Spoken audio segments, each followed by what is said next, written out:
Testing, testing. 1, 2, 3. Welcome back, and thank you for joining us. We're back in black and back in the booth on Backlook Cinema, the podcast. I'm your host, Zo, that's Z to the O or Z to the O, to cinema fans outside and overseas. Taking a look back at the movies of yesteryear. It's the 75th episodes. Thank you for downloading and streaming. We really appreciate it. The reason we started this show was to strengthen the bond between my son, Zach, and me. We watched movies that I loved when I was growing up in the 70s, 80s, and early 90s, and I'm going to tell you what Zach thought about the classic movies that we just watched yesterday. We bring you this show absolutely free. You don't owe us a thing, and we'd really appreciate it if you could support us by giving us a rating or review on your favorite podcast app. Finally, please follow us. Now all my words are jumbled. Please follow us on Instagram, Facebook, and TikTok, and Twitter. You can find the details in the show notes. Now, in honor of Juneteenth, we want to take a very special movie that occurs long after that particular time period. This is we like to think of Juneteenth as a celebration of not only the actual event on which the holiday is based, but also a celebration of Black culture, or Black American culture specifically. So Juneteenth, officially Juneteenth National Independence Day, also known as Jubilee Day, Emancipation Day, Freedom Day, and Black Independence Day, is a federal holiday in the United States commemorating the emancipation of enslaved Black Americans. It is also often observed for celebrating African American culture. Originating in Galveston, Texas, it has been celebrated annually on June 19th in various parts of the United States since 1865. Juneteenth's commemoration is on the anniversary date of the June 19, 1865 announcement of General Order No. 3 by Union Army General Gordon Granger, proclaiming freedom for all enslaved people in Texas, which was the last state of the Confederacy with institutional slavery. And I got that from Wikipedia. And what happened is like I read earlier, it happened in various places. So I only found out about Juneteenth in I think the last 10 years. And so we weren't taught about it in school, even though the holiday has been celebrated since 1865. So glad to learn about it, celebrate it now. And I know this podcast is early, but we're going to continue this for a couple of episodes. So the movie is, I feel like it's kind of like an observation and a celebration of Black culture in the United States. And it also, I feel it's prescience. It's relevant. There we go. That's a better word. That's a word I know. That's a word I can pronounce. I feel like it's relevant to the holiday because it occurs soon. I don't want to say soon after the time period. It's more like long after that time period. Because this story takes place in the early 1900s. So we get to see what it looks like when Black people are free and they're able to build their own enterprises. That at least we see a little bit of that. But mostly it's the story of a young girl trying to make her way in the world. So I want to talk to you about The Color Purple. So we're going to go to the opening credits. So here we are, the opening credits. We're going to talk about The Color Purple. And to tell you a little bit about this movie, it is about a Black Southern woman who struggles to find her identity after suffering abuse from her father and others over 4 decades. And that's a nice, succinct summary from IMDb. This movie was released February 7, 1986, produced by Warner Brothers, Amblin Entertainment, and the Goober Peters Company. It grossed over $98 million in the U.S. and Canada on a $15 million budget. It had great reviews. So this fantastic movie was starring Whoopi Goldberg as Celie Johnson. You've seen her in Ghost, Sister Act, and Star Trek Generations, along with various other TV and movie projects. Also, Danny Glover as quote-unquote Mr. Albert Johnson. He's been in the Lethal Weapon series, 2012, and Operation Double Drop, a prolific actor who never stops working. Oprah Winfrey as Sophia. You've seen her in Lee Daniels' The Butler, A Wrinkle in Time, and Selma, not to mention her multimedia empire. Margaret Avery as Suge Avery. What a coincidence. You've seen her in Magnum Force, Proud Mary, Welcome Home, Roscoe Jenkins. Up next is Willard E. Pugh. He played Harpo Johnson. You've seen him in RoboCop 2, Air Force One, and The Hills Have Eyes Part 2 from 1984. Up next is Akosua Busia. She played Nettie Harris. You've seen her in Tears of the Sun, Rosewood, and Mad City. Up next is Desrita Jackson. She played young Celia Harris. You've seen her in Sister Act. Adolph Caesar. He played old Mr. Johnson. You've seen him in A Soldier Story and The Hitter. Rae Dong Chong as Squeak. You've seen her in Commando, Quest for Fire, and Shiver. I'm tripped up over a simple name. Dana Ivey. She played Miss Millie. You've seen her in Sabrina, Rush Hour 3, and The Addams Family. Leonard Jackson played Paul Harris. He's been in Car Wash, Conspiracy Theory, and Boomerang. Bennett Gilroy played Grady. You've seen him in Days of Our Lives and The Young and the Restless. And I wanted to include this last one because he's gone so far in his career, and that is the fabulous Lawrence Fishburne. He's been in he played Swan, and he's been in the Matrix series, John Wick series, and Blackish, the TV series. He's one of my favorite actors. I love seeing him do his thing. This movie was directed by Steven Spielberg. He's also directed Amistad, Schindler's List, Lincoln, and Saving Private Ryan. I can vouch for all of those movies except for Lincoln. Hadn't actually gotten to watching that yet. But all of these movies is great. And it really speaks to his ability to emphasize will be empathic with the subject matter. This movie was written by Mino Mayes. Mayes. I didn't look up the pronunciation. I am so sorry. I'm going to try Mino Mayes. He wrote the screenplay. He also wrote Empires of the Sun, Lionheart, and Indiana Jones and the Last Crusade.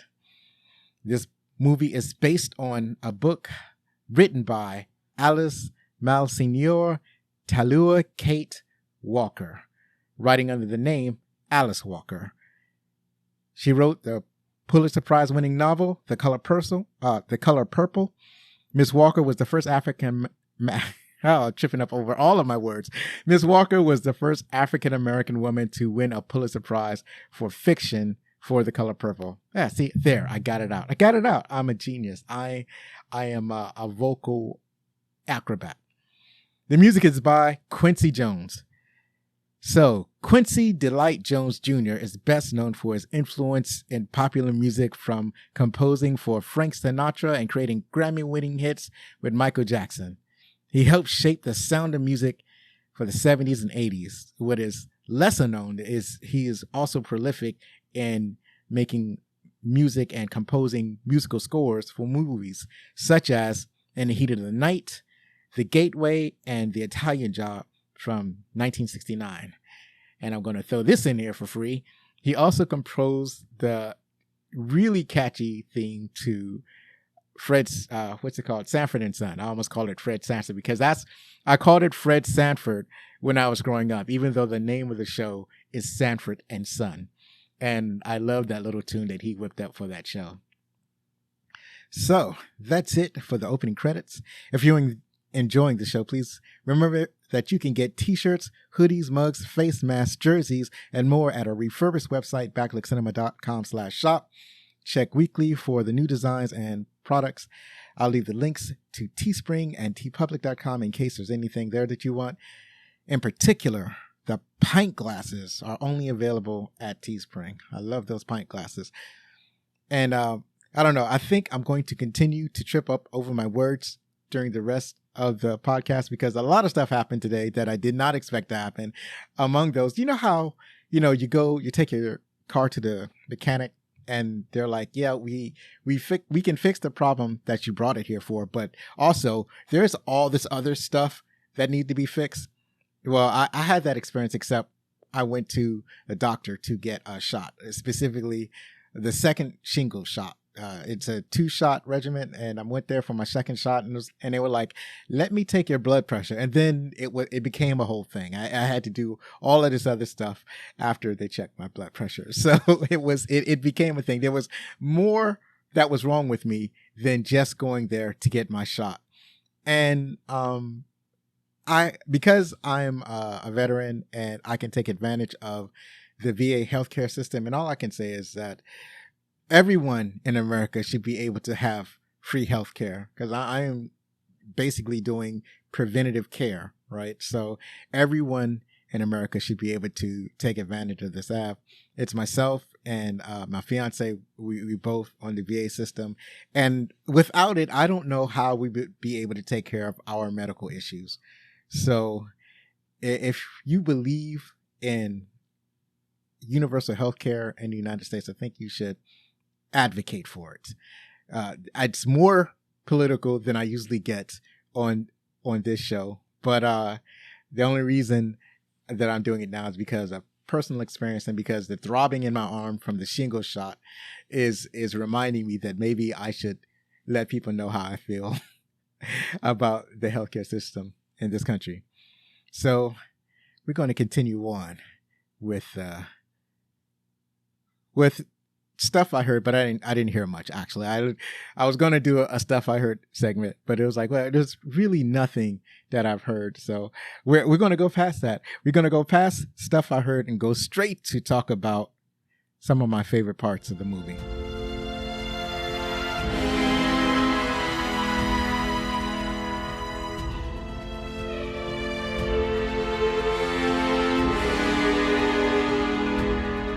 Okay, and now we're back. We're going to talk about the stuff. Not the stuff I heard. See, I'm confused again. We're going to talk about some of our favorite parts. So Zachary didn't have much of a commentary on this movie. I knew it's kind of a hard movie. I myself had not looked at this movie since the first time I saw it, because even though I thought it was one of the greatest movies I've ever seen, it's also a movie that I never needed to see again. But at the same time, I felt like it was an experience that I needed to share with my son.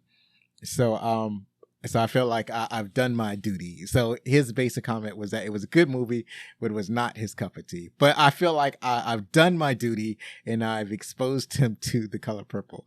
Now, for me, it was a good movie. And I think I definitely saw it when I was much younger than he was. So it was way more impactful, I think, to me. A lot of the things that I was exposed to in this movie was like shocking, and it's like, oh my God, they do that. Like those are the kind of explosions that I've had when I was a teenager. I think I was when I saw this movie. So now that I'm older and I watched it again, I was afraid to experience those feelings again, but I watched it again, and it was still impactful, but it wasn't debilitating like it was the first time I saw it. I guess because I'm older now. I've had some experience. I've seen some things. I've heard some things. So it doesn't hit as hard as it did when I was younger. And I think I understood more as an adult. So I think that was helpful. So a lot of this movie is very hard to encompass, because it's so much story. It's so much going on in the story, even though it is really about the life of one person and her experiences. It's really a lot that the movie encompasses. And there are actually a lot of people who felt that the movie didn't have enough. I'm thinking, wow, this is a 2.5 hour movie. It definitely has enough. It definitely, I felt like the movie did all it could to, because it's like when you have a book as powerful and as impactful as something like The Color Purple, or I don't know, War and Peace, or something like that. It's you're definitely going to have to leave stuff out when you translate it into film. So you're never going to feel that the movie is going to be as good as the incredible novels that they are based on. Novels add so much more depth and flavor to it, and also novels can be as long as the author needs it to be, where movies have to be mindful of the time limits and pacing and those sorts of things that novels don't really have to be concerned with.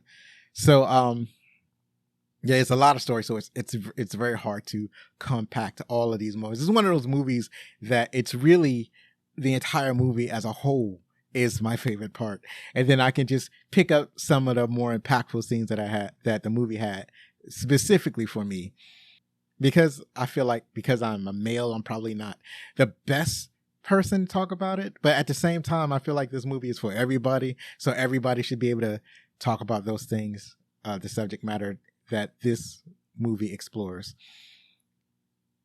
So let's talk about some of these emotional scenes, the strong emotional scenes that this movie had. These were the part that really got to me the most, right? So like I said, the whole movie is my favorite part, but let me just pick out some moments, such as the abuse. So the movie is about Celie. So Celie is a young Black girl growing up in the early 1900s. I think the movie starts at around 1909, and Celie is she's formerly at this age, when she's a girl, her name is Celie Harris, and she has a sister. Let me see if I can find her name, because I'm going to mess up on the names, and my brains is French fries. So it's about Celie and Natty Harris in the beginning. So they're sisters, and they're basically, Celie is older and Natty is her younger sister, and they're basically best friends. They live out in the country, so they don't really get a chance to be around other kids, so they're around each other. And Celie is abused by her father in every possible way, and this is basically the beginning of her journey. So she had her mother. I believe her mother was still her mother had passed away. No, not right away. See, I'm already forgetting stuff, but they don't really show her mother in the earlier scenes. They only really comment on her mother after her mother died. So after her mother dies, then the physical abuse began. It was physical sexual abuse. So there was incest. There was and then her father is always calling her ugly. Don't have a kind word to say to her, right? So just a horrible, evil human being.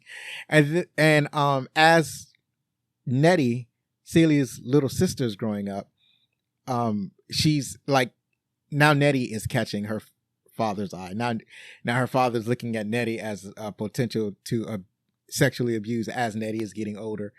And at the same time, the church that they go to, there's a guy that they only refer to as Mr. And it's funny because Celie never knows the man's first name. They only know him as Mr. So Mr. is eyeing Nettie specifically because Celie is generally considered ugly by everybody in the movie.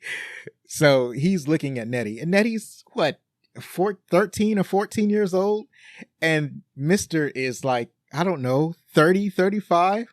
It's crazy. And this is just accepted. This is just accepted by the community. This is almost traditional. Like it's okay for a way older man to be to pursue like a teenager as a potential mate. So this is where the emotional abuse continues as the father. Well, let me back up some. So Mr. goes to the Harris home and he inquires about marrying Nettie, the younger girl. But the problem is the father girl is also interested in Nettie. So he says that he can't have Nettie, but he can have Celie, because Celie is a hard worker and she's capable of learning new things. She's capable of learning whatever he has to teach. She can clean up around the house or whatever. Basically, he's bargaining with her as if she was, basically a servant. It's like, you can have this person and this person will service you. And seeing as how he couldn't have Nettie, he decides to settle for Celie and brings her home. So in this, the sisters are separated, and this continues the trauma that Celie is already having among all the abuse that she's suffering. Now she's being pulled away from her younger sister, and now her younger sister is at risk of abuse from her father. And then the abuse continues when Celie is at the Mister's house. So after he's brought to Mister's house, he has a bunch of kids who are rowdy and uncontrolled, and just all of them are just generally running amok. Now, I am not exactly how many kids Mister has. It in the beginning, like when she's first brought to the house, there are 3 kids. But then in later scenes, there are like 12 kids. So I'm not exactly sure how many kids this man has. But there are a lot of kids hanging around his house, and animals and whatnot. He runs a farm. He's a fairly successful farmer because he's always well dressed in his house. It's kind of confusing because sometimes you see the house and it looks like, your standard rundown farmhouse, and then sometimes you see it and it looks like a huge estate. So maybe like the front of the house is the estate looking part, and the back porch is like the raggedy regular looking house. I'm not exactly sure, but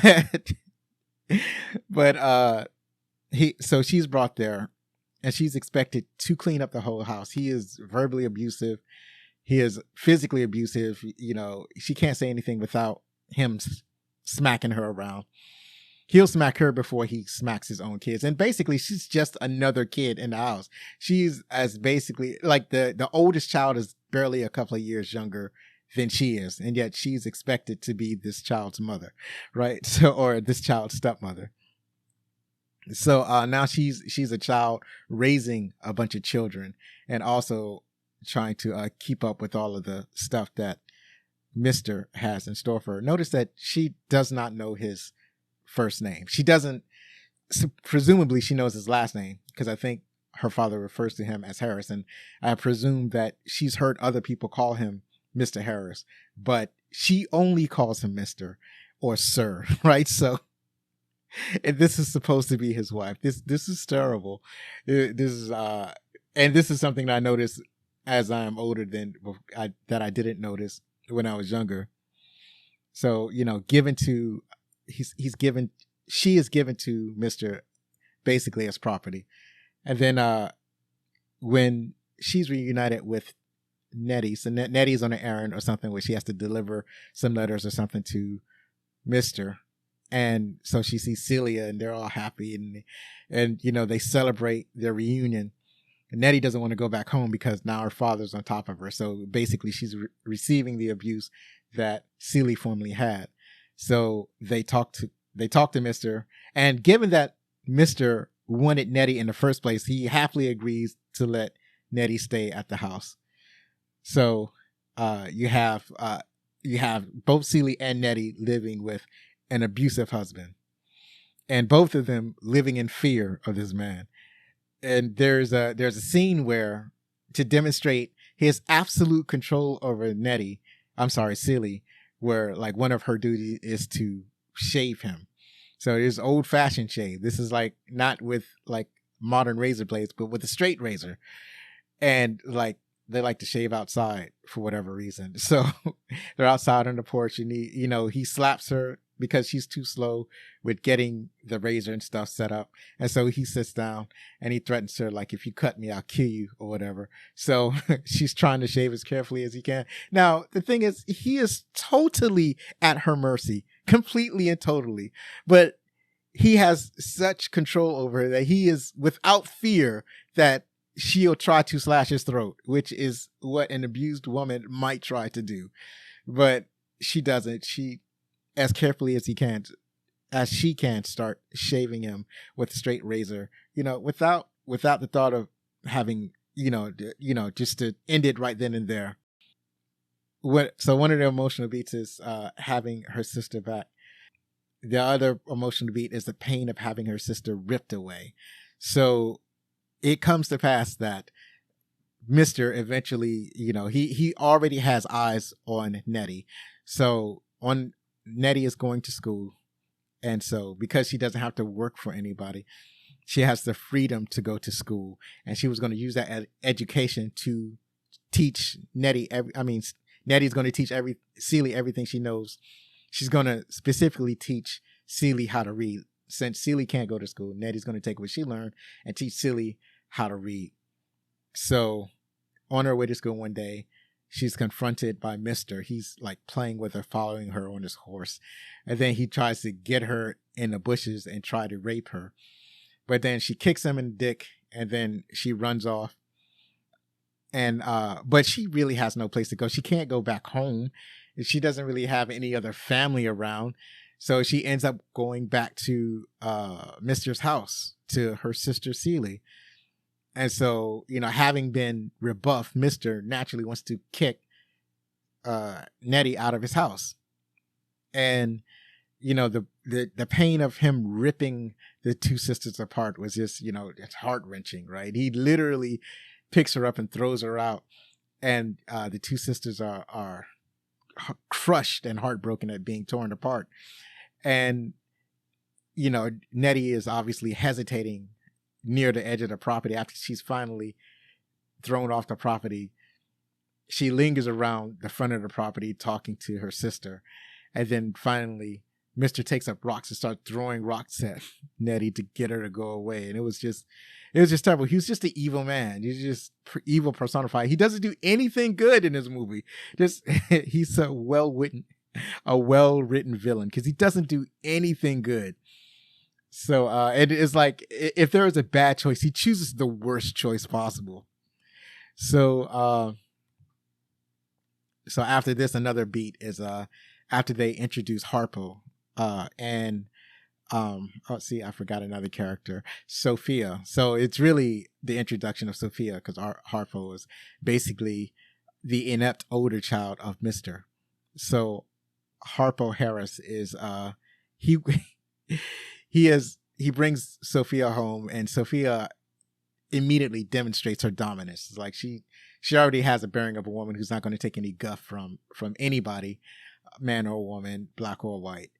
So at one point, Harpo, he goes to his father to ask, what he should do about Sophia. And his father's like, well, you should beat her. And then he goes out to the field where Celie is, and he complains to Celie, and Celie says, just beat her. Now, some people would think that Celie is jealous of Sophia because of Sophia's brashness and her freedom and her ability to basically do what she wants, and, her boisterous and whatnot. But I believe that because Celie is so beaten down, because she's beaten down to the point where she doesn't believe there's any other way out. She's never seen an example of a free woman being able to do what she wants. It's like, I think Sophia is probably the first example. So she doesn't recognize any other way. She doesn't recognize that a woman can be free, because she's basically accepted her existence.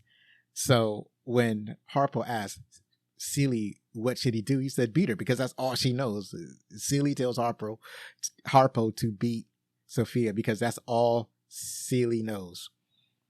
So obviously Harpo attempts to beat Celie and does not succeed.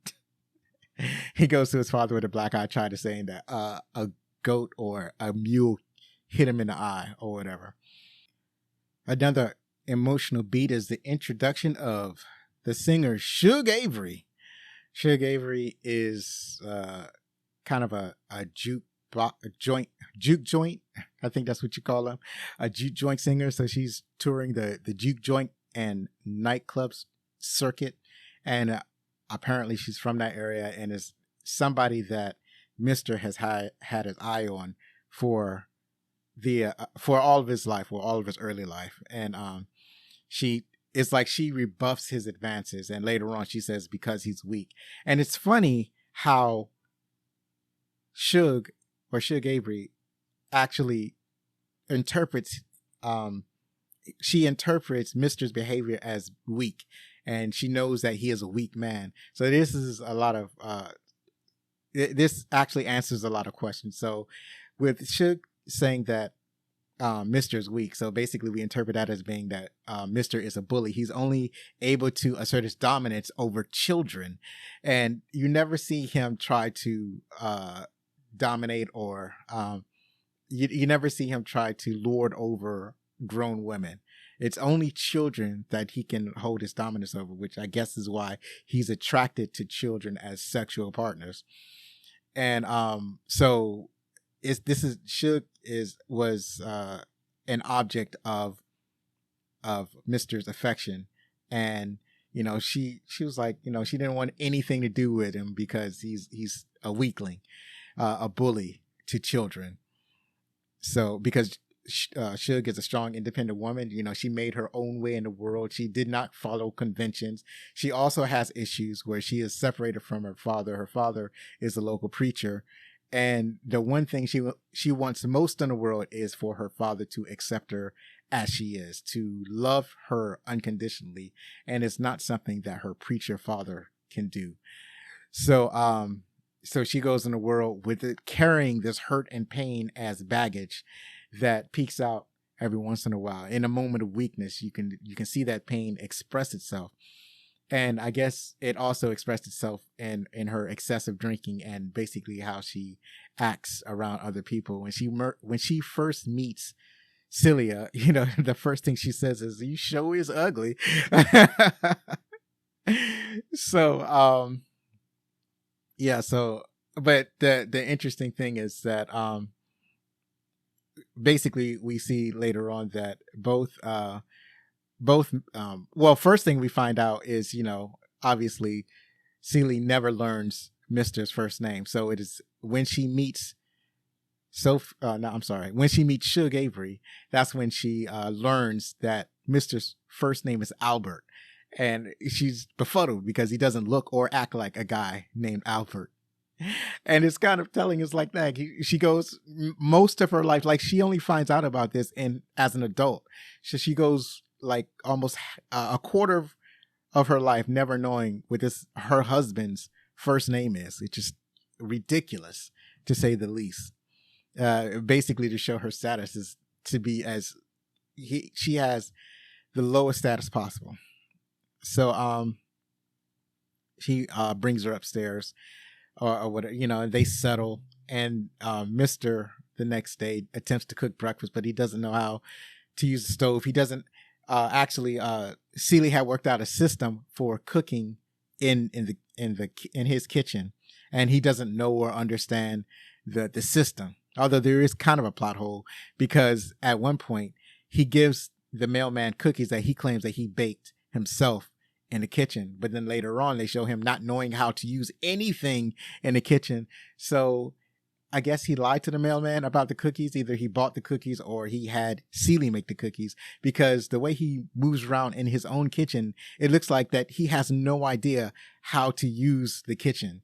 And so, obviously he doesn't have a stove and an electric oven. He has a wood burning stove, and he doesn't know where like the butter is, and he doesn't know how to get the pots and pans from the contraption that Celie fixed up so that there would be more room in the kitchen to work.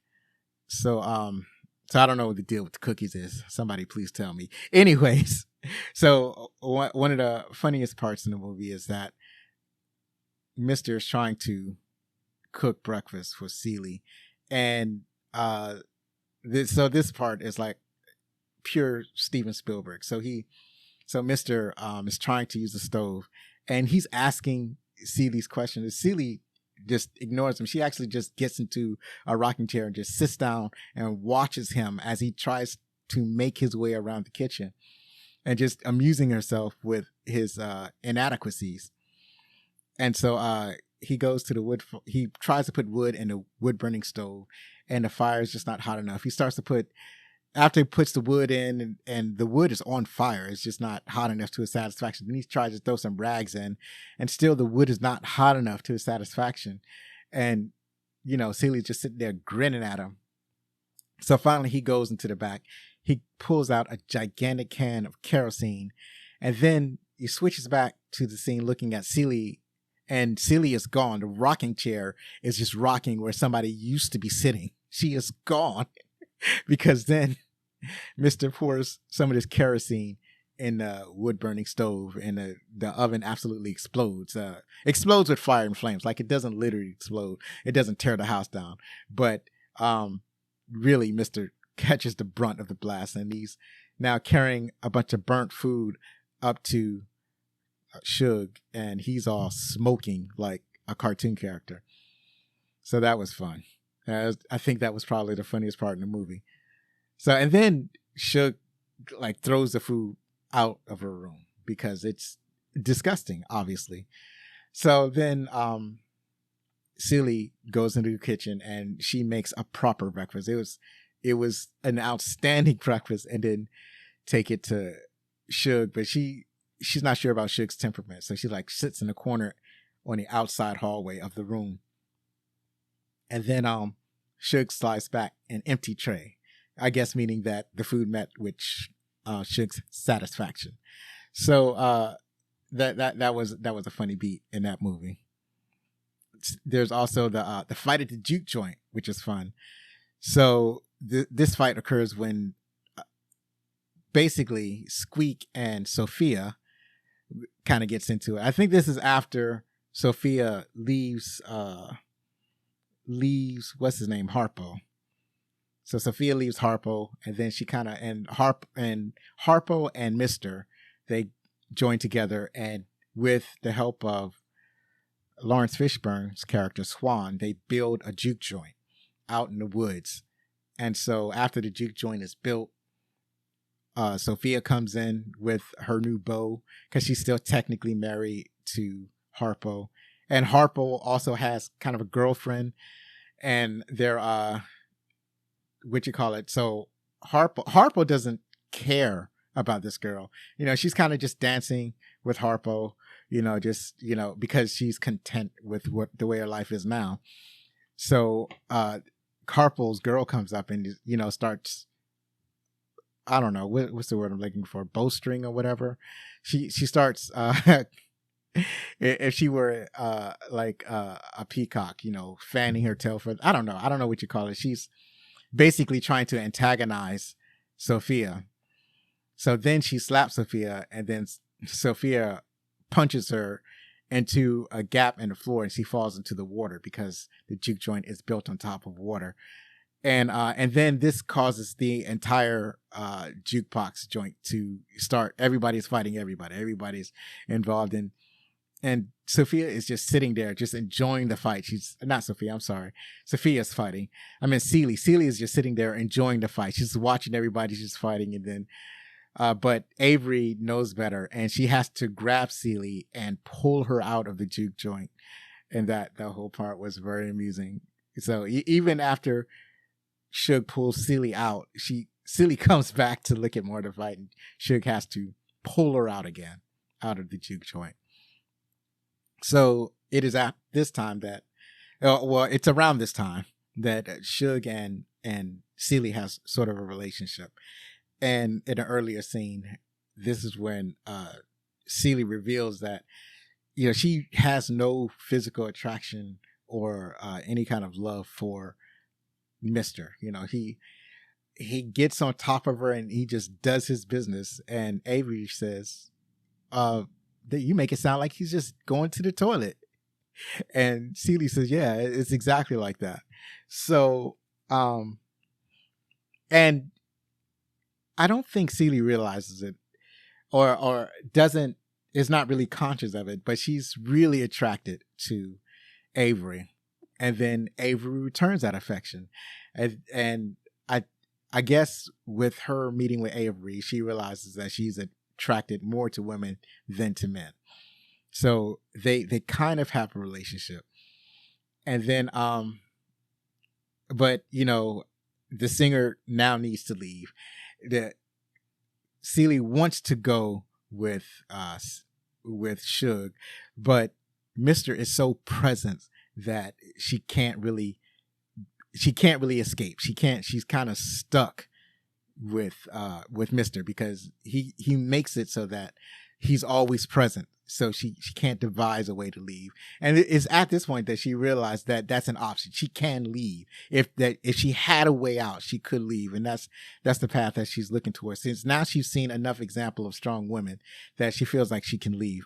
But she like I said, her path is blocked. So she's unable to escape. And then when Suge leaves, she gets in the car and goes, Celie just faints because she's in love with Suge, and B, she that was really a way out that she's no longer available to her. So what I also noticed that about the relationship between Celie and Mr. is that they kind of have something of a bond, at least in this movie. Like, Mr. is still abusive towards Celie, but if he was a different person, if he just if he wasn't so evil, if he didn't have such a hateful attitude, if he wasn't physically and mentally abusive towards Celie, then they might have had a loving relationship, theoretically.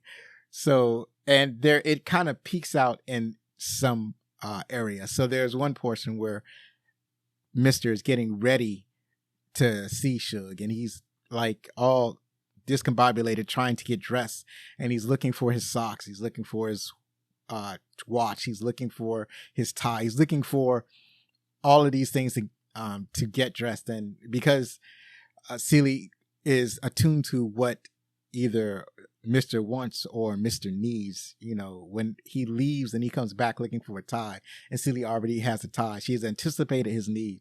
And then when he leaves and comes back because he forgot his cup links, but Celie already has the cup links that he wanted.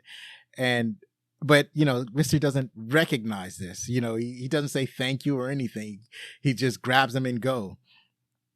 So she's attuned to his needs. And then there is a part when Suge has left and when Suge comes back. So when Suge comes back, they're both acting like the love of their life has returned to visit them. So they rush to the front of the house, and Suge gets out of the car, this brand new car, and she has a man with her, and they both realize what this means. And so now she announces that she's married, and both of them, both Celie and Mr. are heartbroken. And you see a tiny bit of connection between them because she says that, when Celie says, no, not Celie, when Suge says, are you guys all right? Because they're both, downcast. Their countenance is sad. So, Suge is like, what's wrong? And Celie says, well, we're all right. We just got a cold though. And then she does a little cough, and then she elbows Mr. lightly, and then Mr. coughs too. They both pretend that they have colds as to reason why they're basically so sad to see that she's married now. So like just a tiny bit of a connection that they could have built them on, but they can't because Mr. is the embodiment of evil. So something like that can't happen. In the second meeting, Suge finds the letters. Well, she finds one letter that came from Nettie, that's Celie's sister. So this is significant because Mr. had promised that Nettie and Celie would never see each other again. Nettie said she would write, but Celie has never gotten a letter from her sister. So Celie is waiting for letters from her sister, and she never gets them. So she thinks that maybe her sister is dead, or maybe Mr. is keeping all the letters. She has no way of knowing because she has no way of actually checking the mailbox for herself. Mr. is always home, and he always gets to the mailbox right as around the time that the mailman comes. And then he also threatens Nettie by saying that he fixed the mailbox so that he knows if somebody went into it. Now, this is probably a lie to try to maintain his control over Celie, but this is the thing that keeps Celie from finding any letters from her sister until a chance incident happens where Mr. is drunk and talking with Suge's husband, and they're just having a good old time. And while they're having a good old time, Suge goes out to the mailbox, and the mailman comes, oblivious to everything that's been going on in the house. And there's a single letter, and it's for Celie, and it's from Nettie. And that's when Suge realized what's been going on. So she grabs she grabs Celie, and they go upstairs and they go through the letters, and that's, the emotional moment of Celie reading the letter from her sister that she hasn't seen since she was a child. And then both Celie and Suge going on a treasure hunt for the rest of the letters, because if there's one letter, then there must be others. So they go through the house and they find the other letters, and then after Suge leaves again, Celie now has these letters from her sister, and surreptitiously reads all of these letters. Finding these letters emboldens Celia. So now she's seen all of these examples of Black women, and she's also have all of these letters that had been taken from her. And now she has a kind of reconnection with her sister, and also in anticipation of her sister returning to the United States from Africa. So through a lot of circumstances, her sister, Nettie, has moved around the United States, ended up as a missionary, ends up going to Africa, and she tells about her story in Africa, and that she's also found Celie's 2 children that she had with her father. So they grew up in Africa, and basically are acclaimed to African language and culture.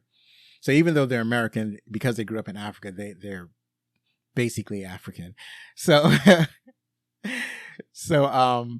this leads to a scene where Mr. needs his routine shave, and this is when Suge is still there. So Mr. is having his routine shave, and she is he's verbally and physically abusive as usual, and Celie can't take this no more, so she's about to do him. She's about to do him in. Meanwhile, Suge knows that there's something wrong, so she's rushing to the house, the main house, because she's out of bounds somewhere. I'm not sure where she's out in the field. So she realized that Celie's up to something. So she's rushing back to the house as Celie is slowly approaching Mr. with a freshly sharpened razor blade. So she gets closer and closer, and then what happens is that just before she slices Mr.'s throat, Suge grabs her and basically prevents the slashing. And I think this is the first time that Mr. knows that he's losing control of Celie. He's slowly losing control. He's finally losing control. And then the most impactful and dominating scene in the movie is there's a dinner table scene. So everybody's at the dinner table. It's Suge and her husband. It's Sophia, and this is Sophia after she's been in prison, after she's been beaten, and now she's almost docile. She's kind of experienced the reverse of what Celie went through. So where Celie was strong and dominating before, now she is quiet and meek and unsure. And that is and at the same time, Celie's getting stronger and stronger because of Sophia's example early in her life. So there's Mr.'s father there, and all of Mr.'s children. So this is where Suge announces to Mr. that they're going to leave. Their time is up here. They're going to leave. They're going to continue with her tour, and they're taking Celia with them. And obviously Mr. rebuffs this, and he's like,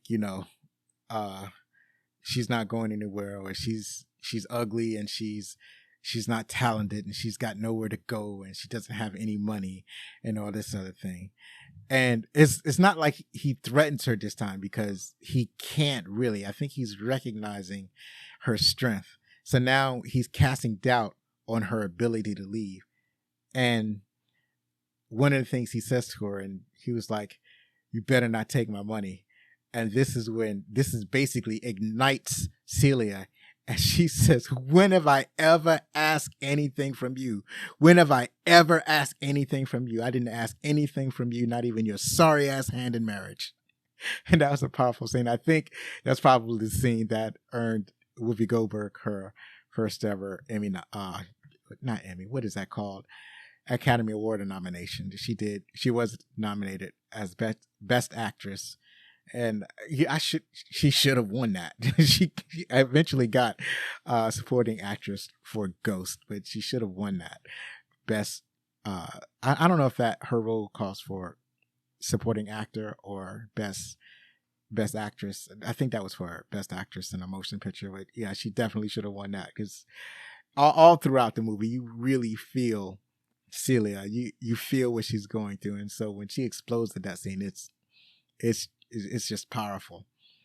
So after that scene, that's when Suge takes Celia away from Mr. Off to try to build a better life.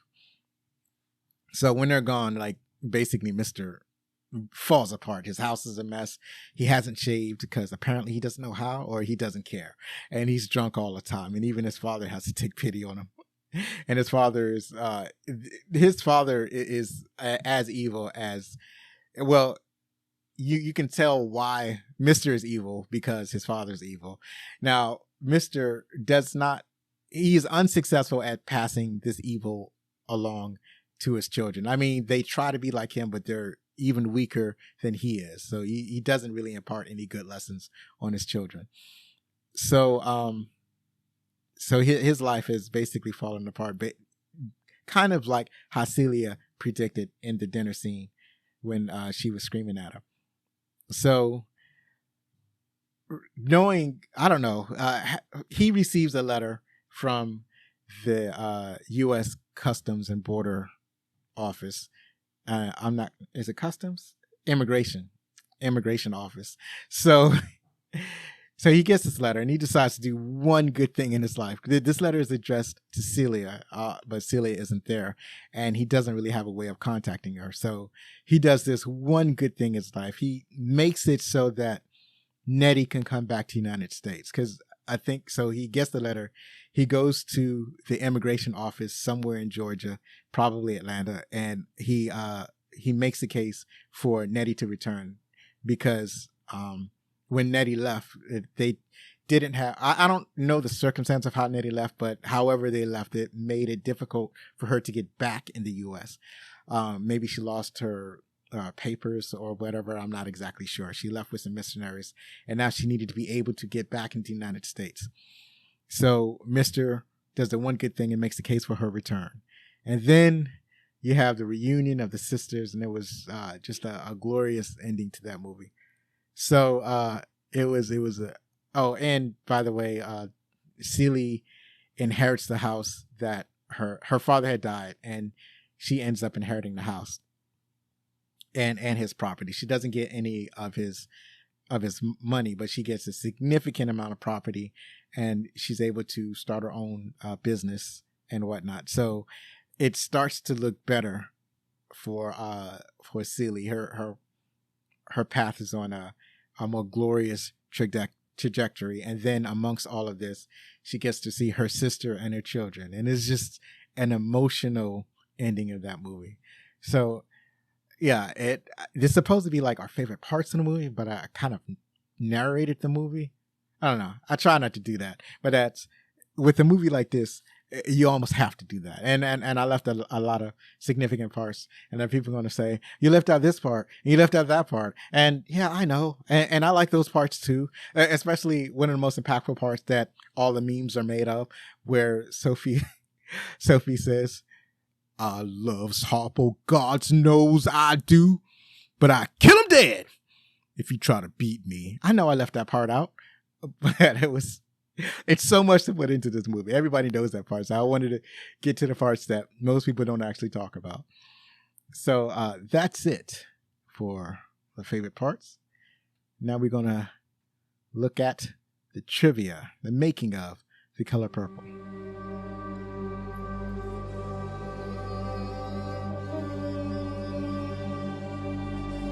All right, so now we get to check out the trivia for The Color Purple. Trivia is provided by IMDb. To start us off, Sophia's speech at the dinner table was an ad-lib prompted by Steven Spielberg in the middle of filming the scene. He asked Winfrey to express to Celia how she felt that day when she saw Celia in the store as Sophia was shopping for Miss Millie. After the scene, Goldberg walked over to Winfrey and gave her a hug and told her that now she became an actress. A minor yet long-standing feud between Oprah Winfrey and Whoopi Goldberg began while The Color Purple was still being filmed. After Winfrey had improvised her now classic dinner table scene, Goldberg approached her and reportedly told her she had now become an actor. It is alleged that following that remark, Winfrey rebuffed, "What do you know? This is your first movie too."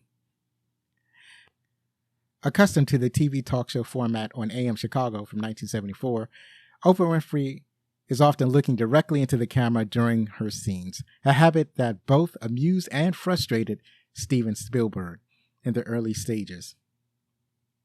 Whoopi Goldberg's and Oprah Winfrey's first film is The Color Purple. Before production, Steven Spielberg felt very insecure about being director of the film. In fact, his initial response to Quincy Jones' request was no. Spielberg felt that his knowledge of the Deep South was inadequate and that the film should have been directed by someone of color who could have at least related to the struggles faced by many blacks living in the Old South. Jones then argued, "No, I want you to do it.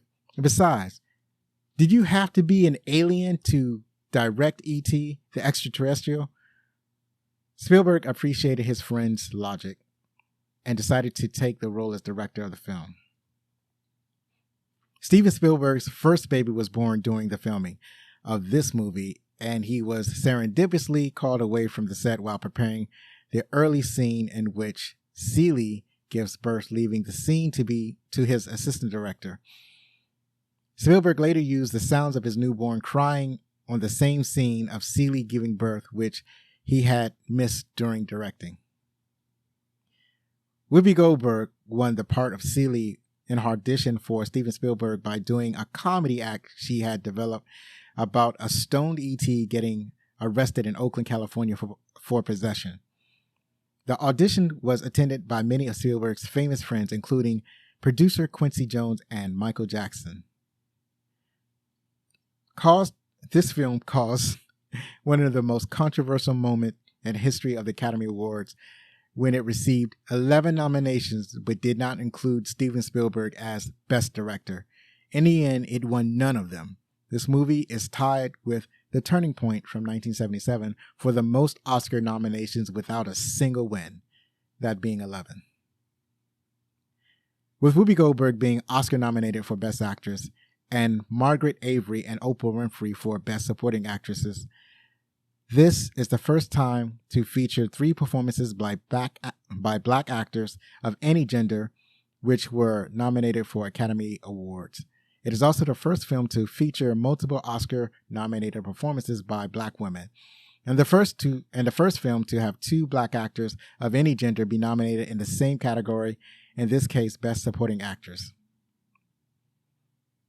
In the Turner Classic Special, Spielberg on Spielberg, Steven Spielberg cites The Color Purple as his first serious film and that he would have not been able to do Empires of the Sun from 1987 and Schindler's List from 1993 without the stepping stone that was this film. In an early interview for his role in Titanic, Leonardo DiCaprio stated that The Color Purple is the film that made him want to be an actor. Steven Spielberg admits that his greatest mistake in directing this film was his lack of courage portraying the lesbian relationship between Celie and Suge. At the time of filming, Spielberg felt that the overt sexuality between the 2 characters would alienate audiences, a decision he now regrets. Alice Walker, author of the source material, attended the rushes at the end of filming each day, yet she was horrified with the final cut of the film, especially what she referred to as the Oklahoma type opening scene. However, at the premiere, when she watched the movie with an enthusiastic audience, she changed her mind. She now says that she likes the film very much, but thinks of it as being very different from her book. Alice Walker may have had doubts about Steven Spielberg directing, but was at least partially convinced when she saw E.T. the Extraterrestrial. After seeing the film, she felt like that E.T. was treated like a person of color. Alice Walker was uneasy about Spielberg being hired to direct the film. However, she was confident in a then unknown Whoopi Goldberg after seeing her San Francisco stand-up routine in which she portrayed many different characters. Steven Spielberg had produced Peter Guber and John Peters banned from the set because of their history of offering suggestions during production. Oprah Winfrey was at a weight loss camp to lose weight when she learned that she got the part as Sophia. She had to leave immediately as the role was required her to be heavy. Despite being a friend, co-producer, and musical director of the movie, Quincy Jones became intrusive in Spielberg's work during production. And despite the film score being nominated for an Oscar, Spielberg never worked with any other composer but John Williams for the next 30 years. Quincy Jones got into a shouting match with Spielberg over the amount of screen time his then protege Oprah Winfrey would receive in the film. After proving to Spielberg that she had the acting chops, additional scenes were added for the first-time actor. Radon Chong said about working with Oprah Winfrey, "Oprah is a great brown-noser. If you're in a room with her, she'll pick the most powerful person and she'll become best friends with them. When we worked with her, she was that fat chick that was the wannabe cheerleader, that was the student council president, that was best friends with the principal. She was that fat chick in school that did everything and everybody loved her. That's Oprah. Love me, love me, love me," Chong said. "She has to respect Oprah because she altered the DNA of the universe." But she also said, "Oprah is boring because ultimately she's all about Oprah." Finally, Brian Dennehy told Entertainment Weekly Danny Glover's performance moved him to tears. And it's neat when a powerful actor appreciates the work of another powerful actor. So that's all I got for trivia for IMDb. And now we're going to move to see what the critics thought. All right, now let's see what the critics thought about The Color Purple. On Rotten Tomatoes, it has a critic score of 81% and an audience score of 94%. And on IMDb reviews, it has a 7.7 out of 10. So Roger Ebert, it's been a while since I spoke about my frenemy, Roger Ebert from Chicago Sun-Times. He wrote, "It is a great, warm, hard, unforgiving, triumphant movie, and there is not a scene that does not shine with the love of the people who made it." Yeah, I concur. This is one of the times. I mean, I call him a frenemy, and we agree a lot. So, but there are times, on the times that we disagree, I'm wondering what he's smoking. But yeah, he's basically saying what I was feeling when I watched the movie for the first time. Marty Wilson from Sojourner wrote, "The movie filled me with disbelief and disappointment." I am believing that Marty is one of the people who absolutely loved the book and read it when it came out. Christopher Knoll from filmcritic.com wrote, "It is unquestionably overwrought, but it is a truly lovely film with a lot of emotion in it. The meaning of all that emotion is unfortunately still up for grabs." See, this is from a male perspective, obviously, because yes, it's an emotional film, but it's told almost entirely from a woman's point of view, and a woman would know these emotions, and apparently he does not. Daryl Pickney from the New York Review of Books wrote, "Spielberg's strategy was to broaden Walker's cunning simplifications in a blowing up her plot. Spielberg not only makes its flaws more visible, he also uncovers beneath the feminist rhetoric the melodrama of at its heart." And this appears to be a fan of the film, or a fan of the book. And I don't know. I've never read the book, so I really can't make any commentary on what he is writing here. Emmanuel Levi from EmmanuelLevi.com wrote, Spielberg may not have been the best choice to direct this feminist text, making a clean, neat movie that lacks authenticity, but the movie has many touching moments and the entire female ensemble is good, particularly Whoopi Goldberg in the second half. I kind of get his vibe, sort of, kind of. But I would say that I don't think that it lacks authenticity. Maybe he doesn't really think that there are that many pedophiles that are running around in the Deep South. But I don't know. I think that maybe there was. I don't get what he means by that it lacks authenticity. But I didn't read the whole review, and I don't really care. I don't really agree with that part. But on the other hand, most of this is something I can agree with. Finally, we have Monica Raymond from Shajoiner. Again, and she wrote, it's not The Color Purple we notice so much as the heavy hand of the filmmaker. And I believe that this is another person who wants the movie to be just like the book. And you can't have that. You can't do it. You can't, unless it's a short story. Like if you do a short story, then if they make a movie of your short story, then they can make the movie just like the short story. There's very little that you need to leave out of a short story. As a matter of fact, a lot of times they'll expand the short story to fill out things because, otherwise the movie would be too short or the movie might lack depth. But you can't, if you're doing a novel, you're in order for it to be a good movie, it's going to be different from the novel. It's basically reinterpreting the novel to a different medium, but at the same time, basically kind of retaining the ideas and the feeling of the novel and interpreting it for a movie audience.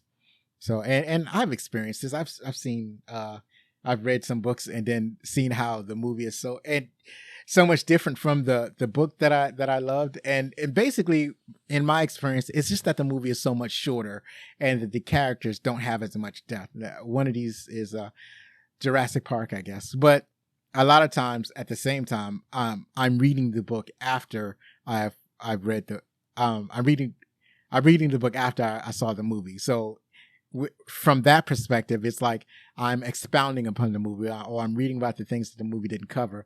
But rarely do I read the book and then see the movie. I think I did that with Lord of the Rings. And so with Lord of the Rings, my experience is that the book is the movie is shortened. It's like a shortened Cliff Notes version of the book. And as long as it gets some of the main ideologies and the same emotions, then I'm somewhat satisfied. So, but actually with Lord of the Rings, I was extremely satisfied. I love that series of movies. And the same thing with like certain TV shows like Game of Thrones.